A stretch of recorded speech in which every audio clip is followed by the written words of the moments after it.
तो बच्चों आज जो है थर्मोडायनेमिक्स एंड हीट ट्रांसफर का पार्ट सेकंड है। हम लोगों ने कल वाले वीडियो में देखा था, हम लोगों ने बहुत सारी चीज़ें थर्मोडायनेमिक्स की, हीट की, टेम्परेचर की, उसके यूनिट्स वगैरह देखे थे कल के वीडियो में। आज हम लोग स्पेसिफिक हीट के बारे में फिर से एक बार और बात करना चाहते हैं। हमारे पास मामला होता है du बराबर NCV/dt जैसी चीज़ों का, और फर्स्ट लॉ ऑफ थर्मोडायनेमिक्स की बात भी होती है। तो फर्स्ट लॉ कहता है, फर्स्ट लॉ ऑफ थर्मोडायनेमिक्स कहता है dq बराबर du प्लस dw। du बराबर हो जाएगा dq माइनस dw। ध्यान रहे, इंटरनल एनर्जी के बारे में किसी भी सवाल का अगर आपको एनालिसिस करनी है तो रास्ता यहीं से जाना है। तो du बराबर मैंने कहा यहाँ पे NC/dt हो गया, माइनस में ये dw। अब मुझसे यहाँ पे पूछा जाए कि अगर यहाँ पे हमें एट कांस्टेंट प्रेशर की बात करनी है तो du बराबर हो जाएगा NCP/dt माइनस PdV, और एट कांस्टेंट वॉल्यूम की बात करनी है तो du बराबर NCV/dt हो जाएगा और ये टर्म 0 हो जाएगा। और ये जो बातें हो रही हैं ये एक साइक्लिक प्रोसेस के लिए हो रही है। साइक्लिक प्रोसेस में हम लोग बात जानते हैं कि ये इंटरनल एनर्जी जो है ये साइक्लिक प्रोसेस का खास कैरेक्टरिस्टिक होता है। तो चाहे यहाँ से ऐसे इधर जाएं, चाहे यहाँ से इधर जाएं, ये du में कोई चेंज पर जो है अलग अलग नहीं होता। तो इसको मैं यहाँ पे dup कह दे रहा हूँ, duv कह दे रहा हूँ, और ये आपस में बराबर रहेंगे, ये बात ध्यान रहे। pdv बराबर NCV/dt। pdv की जगह पे हम चाहें तो nRdt लिख सकते हैं। NCP/dt माइनस nRdt बराबर NCV/dt। NDT कट जाएगा, Cp माइनस R बराबर Cv हो जाएगा, और ये Cp माइनस Cv बराबर R हो जाएगा। और ये आपने देखा, ये मेयर्स फॉर्मूला था, मेयर्स फॉर्मूला। यहीं पे आप लोगों को एक बात और बता दें कि यहाँ पे अक्सर आपसे पूछा जाता है सवाल कि बताएं कि Cp बड़ा है या Cv बड़ा है। तो जो है किताबों में लिखा रहता है, आप चुपचाप जो है बहुत तेजी से जो है रट के बता देते हैं Cp is greater than Cv। लेकिन अगर यहाँ पे हुआ था ये माइनस का PdV, dw बराबर PdV, ये जबकि एक्सपेंशन था। अगर यही कॉम्प्रेशन होगा तो यहाँ पे प्लस हो जाएगा और Cp लेस देन Cv हो जाएगा। और एक बात करनी थी आपसे कि अगर ये फ्री एक्सपेंशन होगा, फ्री एक्सपेंशन का मतलब होता है एक्सपेंशन अगेंस्ट वैक्यूम, तो यहाँ पे ये वाला टर्म 0 हो जाएगा और Cp की वैल्यू बराबर हो जाएगी Cv के। यानी कि सिर्फ ये कहना कि Cp ग्रेटर देन Cv होता है गलत बात है। सच्चाई ये है Cp ऐसा भी हो सकता है, ऐसा भी हो सकता है और ऐसा भी हो सकता है।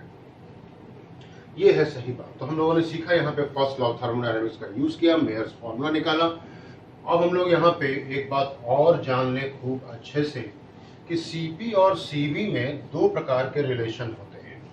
एक तो आपने देखो Cp माइनस Cv बराबर R है, और एक Cp अपॉन Cv बराबर गामा है। यहाँ पे बहुत इंपॉर्टेंट रिजल्ट सेवरल टाइम्स पूछा गया। बात होती है कि Cp बराबर यहाँ पे अगर आप गामा Cv रख दो तो गामा Cv माइनस Cv बराबर R, Cv गामा माइनस 1 बराबर R, Cv बराबर R upon gamma minus 1। Cv अगर आप यहाँ रख देते हो तो Cp बराबर R gamma upon gamma minus 1। Several times, कई बार कई एग्जाम ने पूछा हुआ ये सवाल है। अब एक और बात आपसे करनी थी, एक टाइप का सवाल होता है जिसमें हमको Cp की 4 वैल्यूज देते हैं, Cv की 4 वैल्यूज, Cp इतना, Cv इतना, Cp इतना, Cv इतना, पूछ रहा है बताइए कि इनमें से कौन सा सही। तो ये कैपिटल R जो है इसकी वैल्यू जो होती है ये 8.31 जूल पर मोल इंटू केल्विन, या 25/3 जूल पर मोल इंटू केल्विन, या 2 कैलोरी पर मोल इंटू केल्विन होता है। तो Cp और Cv की जब वैल्यू को हम जो है घटाते हैं ऑप्शन में, तो हम देखते हैं यहाँ पे कि जो है हर जगह पे हमको 2 2 2 मिल रहा होता है। तो पहले वाली कसौटी पे तो जो है सबके सब खरे उतर गए। अब दूसरी कसौटी आती है, Cp अपॉन Cv बराबर गामा कहाँ पे है? तो गामा की वैल्यू जो मोनो, डाई और ट्राई के लिए दी गई हैं उनसे मैच करना चाहिए, वही वाला आइडिया करेक्ट होगा। अब हम लोग बात यहाँ पे करेंगे du बराबर NCV dt के लिए। du बराबर NCV dt के लिए इसका क्या कहना है? du बराबर NCV dt के लिए तो ये कहा गया du बराबर, यहाँ पे हेडिंग डाल देते हैं, du बराबर NCV dt। हमसे कहा गया आइसोकोरिक प्रोसेस में बताइए चेंज इन इंटरनल एनर्जी का हाल क्या होगा? चेंज इन इंटरनल एनर्जी तो कहेंगे du बराबर dq माइनस dw हो गया। तो अगर आप आइसोकोरिक की बात कर रहे हैं तो यहाँ पे NCV dt हो जाएगा और ये टर्म 0 हो जाएगा। तो आपने देखा आइसोकोरिक प्रोसेस में ये आइडिया चल रहा है। आइसोबारिक के लिए अगर कहा जाए तो du बराबर हो जाएगा यहाँ पे dq के नाम पे NCP dt रखेंगे और dw की जगह पे PdV रखेंगे और du बराबर NCP dt minus NR dt करेंगे तो du बराबर NCP माइनस R dt हो जाएगा और du बराबर NCV dt हो गया। आइसोबारिक में भी यही वाला आइडिया लग रहा है। अब हम लोग आगे बात करेंगे, यहाँ पे समझ लें, साइक्लिक के लिए एंड आइसोथर्मल के लिए ये du की वैल्यू हो जाएगी 0। अब जरा एडियाबेटिक प्रोसेस के लिए बात करें तो एडियाबेटिक प्रोसेस में हमने देखा dq बराबर du plus dw, adiabatic process में ये 0 हो जाएगा। और एडियाबेटिक प्रोसेस में इससे जस्ट पहले वाले लेक्चर में मैंने आप लोगों को वर्क डन के लिए बताया था, यहाँ पे ये हो जाता है nr dt upon gamma minus 1। अगर मैं इसका मॉडुलस निकालूं, यहाँ पे अगर मैं इसका मॉडुलस निकालूं du बराबर तो nr dt upon gamma minus 1, मैंने आपको आज ही के लेक्चर में बताया है r upon gamma minus 1 is replaceable by cv, तो NCV dt। du बराबर NCV dt ये प्रोसेस से इंडिपेंडेंट है। प्रोसेस पे डिपेंड करता है dq, प्रोसेस पे डिपेंड करता है dw और du बराबर NCV dt हमेशा के लिए करेक्ट रहते हैं। तो ये बातें दिमाग में रखेंगे अच्छे से कि du बराबर NCV dt जब भी बात आएगी चेंज इन इंटरनल एनर्जी की, आप बेखटके बेधड़क du बराबर NCV dt लगा सकते हैं, जहां पे Cv बराबर R अपॉन गामा माइनस 1 होता है। अब मैं आप लोगों को एक सवाल बताता हूं मिक्सिंग ऑफ गैसेस के बारे में। मिक्सिंग ऑफ गैसेस के बारे में कहा जाता है सवाल यहाँ पे कि 2 मोल हमने ले लिया है मोनोएटॉमिक गैस, 3 मोल डायटॉमिक, 4 मोल ट्राइएटॉमिक गैस मिक्स कर दिया है। बताएं इस मिक्सचर का गामा क्या होगा, इस मिक्सचर का Cv क्या होगा, इस मिक्सचर का Cp क्या होगा। असली सवाल हमारे पास यहाँ पे गामा का होगा, क्योंकि एक बार हम गामा पा गए तो Cv बराबर R अपॉन गामा माइनस 1 और Cp बराबर R gamma upon gamma minus 1 हो ही जाएगा। तो मिक्सिंग ऑफ गैसेस के बारे में कहा गया, ये A गैस हो गई, B गैस हो गई, ये मिक्सचर तैयार हो गया। N1 है, N2 है, ये N1 प्लस N2 रहेगा, dt dt dt रहेगा, ये गामा 1, ये गामा 2, ये गामा मिक्सचर रहेगा। ध्यान रहे du for A plus du for B बराबर du फॉर मिक्सचर हो ही जाएगा। तो N1 Cv1 dt plus N2 Cv2 dt बराबर N1 plus N2 Cv dt हो जाएगा। N1 R upon gamma 1 minus 1, N2 R upon gamma 2 minus 1, dt dt cut हो जाएगा। N1 plus N2 R upon gamma mixture minus 1, R भी काट दीजिए। N1 upon gamma 1 minus 1 plus N2 upon gamma 2 minus 1 बराबर N1 plus N2 upon gamma mixture minus 1। Once you have got the value of gamma m, आप easily calculate कर सकते हैं Cv की value और Cp की वैल्यू। अब मैं आप लोगों को जो है नेक्स्ट क्वेश्चन पे नेक्स्ट पैटर्न के लिए जो है सवालों के लिए मैं आपको लाऊंगा। Fraction of internal energy and work done, ये सवाल इसी को U एंड W मैंने कहा, ये सवाल आइसोबारिक प्रोसेस के लिए सेट होता है। ये हमारे पास कोई थर्मोडायनेमिक सिस्टम है, इसको मैंने यहाँ पे हीट दिया हुआ है dQ, और इसका इंटरनल एनर्जी du बढ़ गया और इसने वर्क कर दिया है dW। तो हमसे पूछा गया कि कितना फ्रैक्शन, F का मतलब यहाँ पे फ्रैक्शन है। प्रोसेस मैं एक बार फिर से कह दूं, आइसोबारिक के लिए ये सवाल सेट हुआ है। एडियाबेटिक में आप ये बात कह ही नहीं पाएंगे कि हमने किसी सिस्टम को हीट दी है। साइक्लिक और आइसोथर्मल के लिए कहते हैं तो ये वाला पार्ट 0 हो जाएगा, ये 100 हो जाएगा, और आइसोकोरिक के लिए कहते हैं तो ये 0 हो जाएगा और ये 100 हो जाएगा। सवाल एक्चुअल में आइसोबारिक के लिए सेट हुआ, तो du अपॉन ये क्या dq हो गया। du के बारे में आपको बता चुका हूँ, ये ncv dt है, और आइसोबारिक के लिए dq ncp dt हो जाएगा, ये cv अपॉन cp हो जाएगा, और ये 1 अपॉन गामा हो जाएगा। इस तरह से फ्रैक्शन ऑफ वर्क डन कहा जाएगा, तो पूरी चीज 1 है, में से घटा दिया जाएगा फ्रैक्शन ऑफ इंटरनल एनर्जी, तो ये 1 माइनस 1 अपॉन गामा आ जाएगा। हम यहाँ पे देखें कि ये मोनो एटॉमिक गैस है, ये डाई एटॉमिक गैस है, ये ट्राई या पॉली एटॉमिक गैस है। इनके गामा की बात करें तो ये गामा हो जाएगा 5/3, 5/3, ये 7/5, ये 4/3। यहाँ पे FU जो है 1 अपॉन गामा हो रहा है, तो ये 3/5, 5/7, 3/4। परसेंटेज की बात करोगे तो ये 60% हो जाएगा, ये ऑलमोस्ट 71%, ये 75%। FW के लिए अगर आप कहेंगे तो 1 में से इसे घटाना होगा, तो ये 2/5 आएगा, ये 2/7 आएगा, ये 1/4 आएगा। और वर्क डन के परसेंटेज की बात करेंगे तो ये 40%, ये 29% और ये 25%। ये बात होती है हमारे पास क्या, fraction of internal energy and work done के लिए। सेवरल टाइम्स, बहुत बहुत बहुत बहुत बार ये सवाल पूछे गए हैं। ध्यान रहे, इनकी आप लोगों को खूब बार बार प्रैक्टिस करनी है। ये सवाल इसी रूप में आपको आपके अपने अपने एग्जाम में, चाहे आप जेई दे रहे हो चाहे नीट दे रहे हो, आपको देखने को मिल जाएंगे। आइए हम लोग जो है बच्चों बात करते हैं second law of thermodynamics. Second law of thermodynamics का कहना है कि 100% conversion of thermal energy into mechanical energy is not possible. इसी का दूसरा स्टेटमेंट भी है कि कोई भी हीट इंजन 100% एफिशिएंट नहीं हो सकता।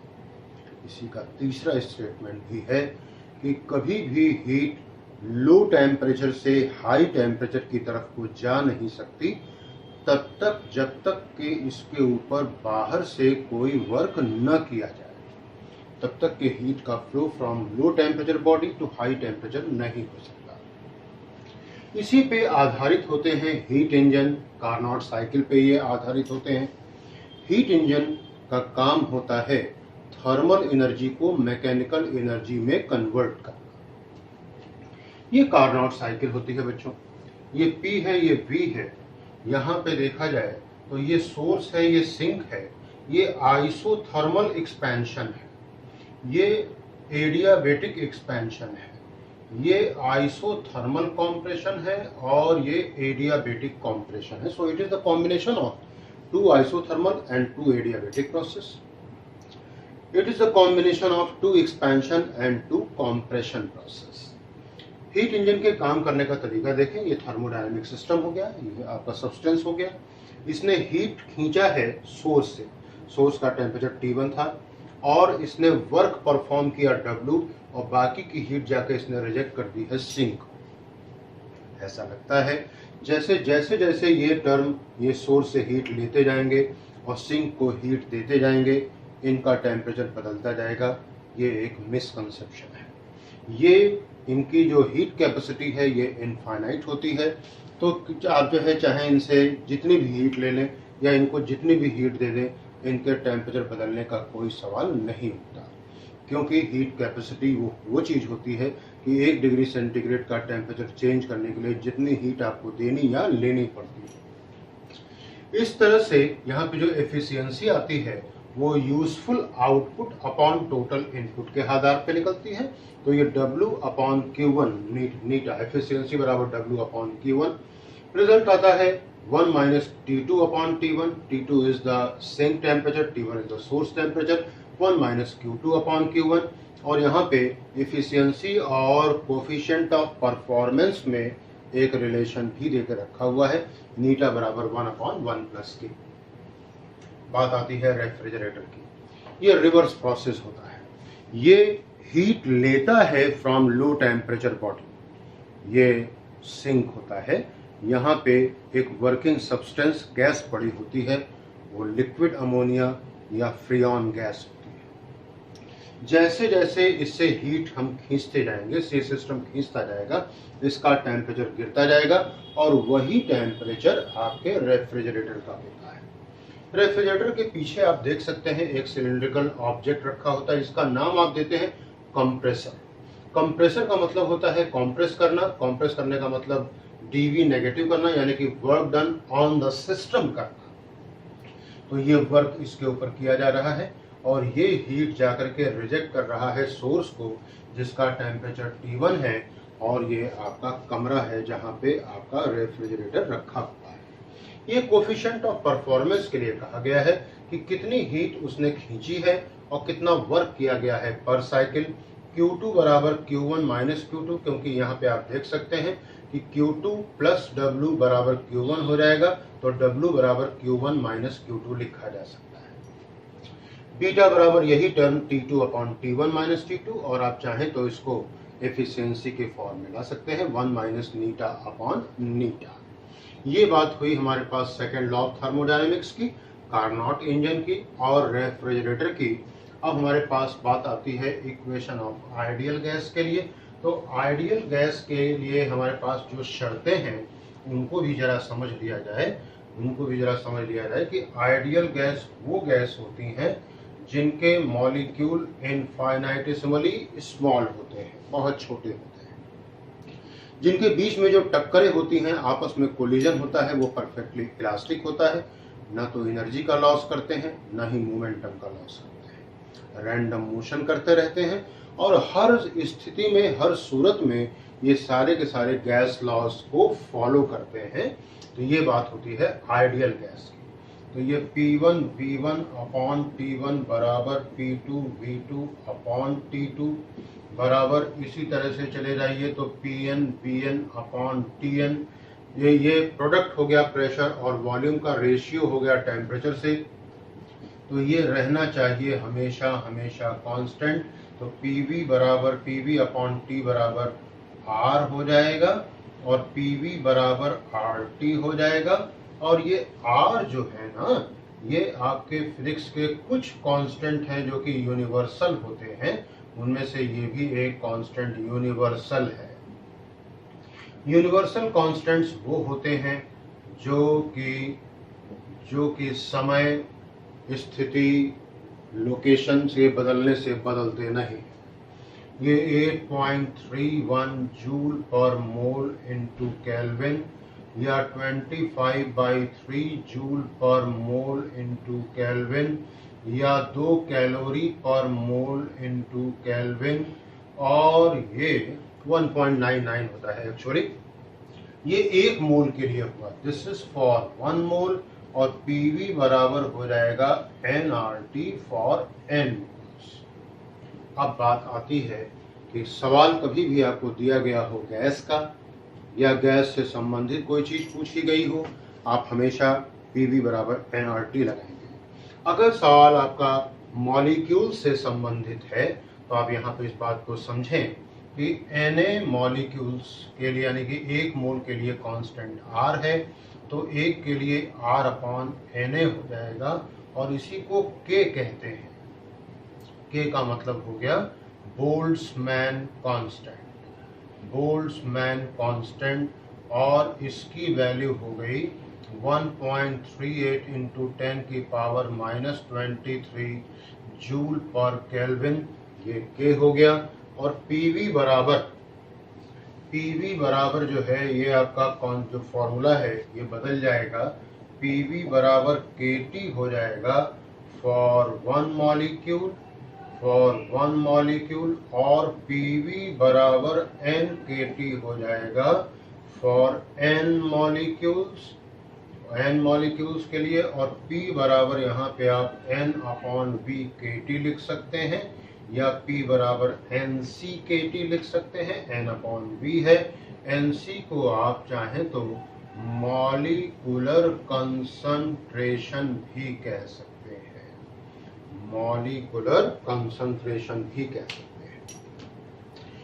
ये बात हुई हमारे पास इक्वेशन ऑफ आइडियल गैस के लिए। आइडियल गैस की शर्तें क्या क्या होती हैं ये मैंने बताया आपको। अब जरा यहाँ पे काइनेटिक थ्योरी ऑफ गैस के बारे में भी आप बात करें तो इसका कहना है, इसके लिए भी शर्तें हैं क्या कि देखना पड़ेगा आपको देखना पड़ेगा कि क्या इसके मॉलिक्यूल्स इनफाइनाइटेसिमली स्मॉल है या नहीं है, ये पहली शर्त हो गई। दूसरी शर्त हो गई कि कोलिजन इनके बीच में जो चल रहा है वो परफेक्टली इलास्टिक है या नहीं है, ये दो शर्तें हो गई। तीसरी शर्त रैंडम मोशन का होना जरूरी है। रैंडम मोशन जब होगा तो आप पाओगे कि आपसे पूछा जाए इसका क्या फायदा है, ये हम आपसे बात करना चाहते हैं कि क्या फायदा होगा। तो मैं इस बात को ऐसे जो है सामने रखता हूँ कि किसी कंटेनर में बहुत सारे मॉलिक्यूल हैं, आपसे पूछा जाए कि बताओ भाई इस समय पे ये मॉलिक्यूल कहाँ पे पाया जाएगा, यानी कि अभी बजा है 11:30, 12 बजे बताओ भाई ये मॉलिक्यूल कहाँ पाया जाएगा। और हाँ, आपका आंसर अफर्मेशन में होना चाहिए, पॉजिटिव एटीट्यूड के साथ में होना चाहिए। अगर मैंने ये आखिरी वाली शर्त ना लगाई होती तो आप छूटते ही कहते पता नहीं कहाँ पे होगा, लेकिन मैंने जो आखिरी शर्त लगाई है तो आप कह सकते हो ये कहीं भी हो सकता है, या भाषा बदल दो ये हर जगह पे हो सकता है। यानी कि रैंडम मोशन होने की वजह से हर मॉलिक्यूल हर समय पे हर जगह पे मौजूद माना जा सकता है। इससे क्या फायदा होगा? इससे फायदा होगा मास का जो डिस्ट्रीब्यूशन है वो यूनिफॉर्म होगा, डेंसिटी का डिस्ट्रीब्यूशन यूनिफॉर्म होगा, प्रेशर का डिस्ट्रीब्यूशन यूनिफॉर्म होगा, यानी कि अंदर ही अंदर गैस के मॉलिक्यूल्स को भागने का कोई कारण नहीं है हमारे पास। तो डेंसिटी का डिस्ट्रीब्यूशन यूनिफॉर्म हो जाएगा। और एक बात कि एक चीज होती है mean free path. Mean free path होता है क्या? दो लगातार टक्करों के बीच में चली गई एवरेज डिस्टेंस को नाम देते हैं मीन फ्री पाथ। तो इसका फॉर्मूला भी होता है लैम्डा बराबर KT/√2 p πd²। K Boltzmann constant, capital T absolute temperature, P pressure, T diameter of the molecule. और यहाँ पे जो मैंने कहा था आपसे कि आइडियल गैस के लिए गैस को हमेशा हर स्थिति में गैस लॉस फॉलो करने होंगे। और ध्यान रहे गैस लॉस फॉलो होते हैं हाई टेम्परेचर पे और लो प्रेशर पे। लैम्डा के लिए मैंने अभी आपसे कहा ये ज्यादा से ज्यादा होना चाहिए। तो यहाँ पे देखा जाए कि ज्यादा होने के लिए T ज्यादा हो, P कम हो, T कम, लो प्रेशर हो, हाई टेम्परेचर हो और डायमीटर ऑफ द मॉलिक्यूल कम से कम हो, तभी लैम्डा की वैल्यू होगी ज्यादा। और एक बात, एक और शर्त है काइनेटिक थ्योरी ऑफ गैस की वैलिडिटी के लिए कि इंटरमॉलिक्यूलर अट्रैक्शन या रिपल्शन का कोई फोर्स होना ही नहीं चाहिए। ये कंडीशन ऐसी है जो कि इस थ्योरी के ऊपर एक सवाल या निशान लगाती है। ये संभव नहीं होता कि एक कंटेनर में बहुत सारे अनंत मॉलिक्यूल्स हैं और सब के सब एक दूसरे से उतनी ही दूरी पे होता ये है कि जब मॉलिक्यूल बहुत पास में होते हैं तो फोर्स लगता है रिपल्शन का। दूरी जैसे जैसे बढ़ती जाती है तो एक ऐसी ऑप्टिमम इक्विलिब्रियम डिस्टेंस आती है जहां पे ये फोर्स जीरो हो जाता है। जैसे जैसे ये दूर होती जाती है डिस्टेंस, ये फोर्स अट्रैक्शन में बदलना शुरू हो जाता है। तो पहले रिपल्शन का, फिर नो फोर्स, फिर अट्रैक्शन का फोर्स आता है। इसके अगर हम प्रेशर के एक्सप्रेशन की बात करेंगे प्रेशर के एक्सप्रेशन की बात करेंगे यहाँ पे, तो ये आता है इस तरीके से कि ये कोई हमारे पास कंटेनर है और इस कंटेनर में बहुत सारे मॉलिक्यूल्स हैं। ये x axis, y axis, z axis, इस तरीके से ये c x, c y, c z जा सकते हैं। तो सी वेक्टर जो आएगा वो c x i cap, c y j cap, c z k cap, ऐसे लिखा जा सकता है हम यहाँ पे। और अगर हम इसका मॉडुलस निकालें तो ये सी स्क्वायर बराबर सी एक्स स्क्वायर प्लस सी वाई स्क्वायर प्लस सी जेड स्क्वायर हो जाएगा। अगर आपसे पूछा जाए कि बताओ भाई सी एक्स ज़्यादा होगा या ये ज़्यादा होगा या ये ज़्यादा होगा, कहेंगे साहब हमारे पास कोई ऐसा कारण नहीं है कि हम किसी को भी ज़्यादा या किसी को भी कम कह पाएँ। तो अगर हम यहाँ पे सिंपल लॉ ऑफ एवरेज लगाएं तो हमें कहना ही होगा कि सी एक्स स्क्वायर बराबर सी वाई स्क्वायर बराबर सी जेड स्क्वायर होगा। ये बातें बताने के पीछे सिर्फ और सिर्फ एक मकसद है कि यहाँ पे सी एक्स स्क्वायर रख लीजिए, यहाँ सी एक्स स्क्वायर रख लीजिए तो ये 3 हो जाएगा और ये सी स्क्वायर बाई 3 आ जाएगा। ये जो प्रेशर के एक्सप्रेशन में जो 1/3 आता है उसको दिखाने के पीछे मैंने ये बातें करी हैं। तो P बराबर 1/3 ml/V सी स्क्वायर बार। यहाँ पे V volume of the container हो गया, N नंबर ऑफ मॉलिक्यूल्स हो गए, M mass of each molecule, C speed हो गया और C square bar mean square speed हो गया है। अब हम लोग के पास जो है बच्चों एक चीज़ और रह जाती है आज के पार्ट 2 हीट एंड थर्मोडायनेमिक्स के पार्ट 2 में पढ़ने के लिए, वो है different types of speed. Different types of speed के बारे में बात करेंगे तो ये आ जाएगा कुछ इस तरीके से कि P बराबर है 1/3 ml/V C स्क्वायर बार। तो C स्क्वायर बार बराबर हो जाएगा 3PV/ml। और हाँ, CRMS एक चीज़ होती है, क्या है ये? Root mean square. जिस क्रम में इसको बोला गया है उसके उल्टे क्रम में इसके ऑपरेशंस होते हैं। पहले आपको इसका स्क्वायर करना होगा, इसका मीन लेना होगा और फिर अंडर रूट लेना होगा। तो जिस क्रम में ये है उसके उल्टे क्रम में इसके ऑपरेशंस। तो अगर हम यहाँ पे स्क्वायर रूट ले लें तो CRMS बराबर अंडर रूट सी स्क्वायर बार बराबर अंडर रूट में 3PV/M हो जाएगा। इसी को आप चाहें तो 3P/रो भी लिख सकते हैं और चाहें तो PV बराबर RT भी लिख सकते हैं। तो CRMS बराबर हो रहा है अंडर रूट में 3RT/M। C स्क्वायर बार के बारे में क्या कहना है आपका? कहेंगे ये मीन स्क्वायर स्पीड हो गया है बच्चों। C स्क्वायर बार बराबर, अगर आपसे कोई सवाल पूछे कि बताएं कि किसी कंटेनर में मॉलिक्यूल्स जा रहे हैं, उनकी स्पीड 1 मीटर पर सेकेंड, 2 मीटर पर सेकेंड, 3 मीटर पर सेकेंड, 4 मीटर पर सेकेंड है, बताइए मीन स्क्वायर स्पीड क्या होगा? तो इसका कोई फॉर्मूला नहीं होगा, इसको आपको निकालना ही पड़ेगा। क्या? 1 square plus 2 square plus 3 square plus 4 square divide by 4। ये मैंने एक जनरल फॉर्मूला बना के रखा हुआ है। यहाँ पे अगली स्पीड आती है, ये mean speed under root 8RT/πm। ध्यान रहे जब हम लोग स्पीड की बात कर रहे हैं तो हम यहाँ पे किसी भी दिशा की बात नहीं कर रहे हैं, सिर्फ और सिर्फ हम मैग्नीट्यूड की बात कर रहे हैं। तो ये मीन स्पीड की बात आ रही है। अगली स्पीड आ रही है मोस्ट प्रोबेबल स्पीड की। तो ये मोस्ट प्रोबेबल होता क्या है? किसी कंटेनर में मान लिया जाए कि 10 मॉलिक्यूल 10 मीटर पर सेकेंड से चल रहे हैं, 20 मॉलिक्यूल 20 मीटर पर सेकेंड से चल रहे हैं और 500 मॉलिक्यूल 50 मीटर पर सेकेंड की स्पीड से चल रहे हैं। तो कहा जाएगा सबसे ज़्यादा स्पीड जो मॉलिक्यूल ने गेन करी हुई है वो 50 मीटर पर सेकेंड है।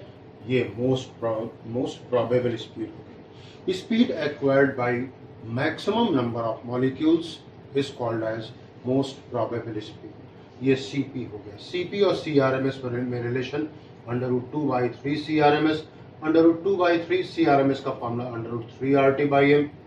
CP बराबर अंडर रूट 2RT/M। ये स्पीड ऑफ साउंड की बात है। यहाँ पे स्पीड ऑफ साउंड की बात आप क्यों कर रहे हैं, जबकि हम पहले कर चुके हैं। यहाँ पे इसलिए करते हैं क्योंकि कभी कभी सवाल में आरएमएस स्पीड दे करके स्पीड ऑफ साउंड पूछ लेना, या साउंड की स्पीड दे करके आरएमएस पूछ लेना, और इस तरह से जरूर सीआरएमएस और सीएस में एक रिलेशन आएगा। यानी बिल्कुल आएगा सर, सीआरएमएस अपॉन सीएस जब आप करोगे तो यहाँ पे 3 मिलेगा और यहाँ पे गामा मिलेगा। तो ये CS हो गया अंडर रूट में गामा RT/M, जहाँ पे गामा के बारे में हम जानते हैं कि मोनो एटॉमिक गैस के लिए ये वैल्यू 1.67, डाई एटॉमिक के लिए 1.4, ट्राई एटॉमिक या पॉली एटॉमिक के लिए ये वैल्यू 1.33 हो जाएगा। तो यहाँ पे मैक्सिमम वैल्यू 1.67 हो सकती है। यहाँ आ जाए, ये मीन वेलोसिटी की बात हो रही है, इसका फॉर्मूला क्या होगा, कहेंगे फॉर्मूला नहीं, इसकी वैल्यू होती है, सीखें आप, 0 होती है। ये 0 क्यों है, इसके पीछे भी कारण समझ लें। कंटेनर है, कंटेनर में आप सारे मॉलिक्यूल्स को बाहर से बैठ करके वॉच कर रहे हैं। एक मॉलिक्यूल किसी समय पे इस तरफ को गया विथ सर्टन स्पीड, मान लीजिए 10 मीटर पर सेकेंड से। देखते रहिए, कभी न कभी कोई न कोई वही मॉलिक्यूल या दूसरा मॉलिक्यूल अपोजिट डायरेक्शन में जरूर जाने वाला है विथ सेम स्पीड, लेकिन चूंकि डायरेक्शन अपोजिट हो गई है और यहाँ पे मामला वेलोसिटी का है, इसलिए हमको यहाँ पे दिशात्मक बातें करनी होंगी। तो ये दोनों वेक्टर एक दूसरे को खत्म कर देंगे, कैंसिल कर देंगे, तो मीन वेलोसिटी की वैल्यू 0। इसी आधार पे कहते हैं कि मीन मोमेंटम की वैल्यू भी काइनेटिक थ्योरी ऑफ गैस में 0 होती है। अब बात आती है इन सारी स्पीड्स को उतरते या चढ़ते हुए क्रम में लगाएं, तो हम देख सकते हैं कि RT/M, RT/M, RT/M, RT/M, RT/M हर जगह पे है। तो ये जो नंबर हैं, ये अब डिसाइडिंग फैक्टर होंगे।